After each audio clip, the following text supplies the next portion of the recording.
O dia em que eu entrei em um borboletário.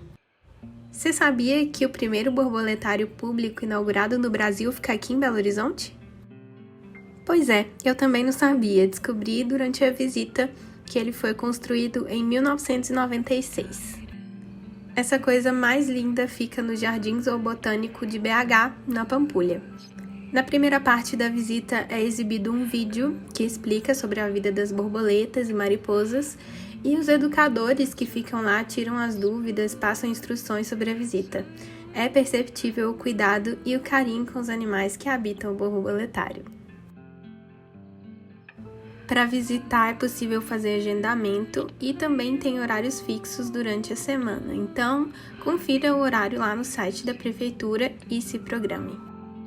Ficar rodeada de borboletas é mágico, vale muito a pena viver essa experiência.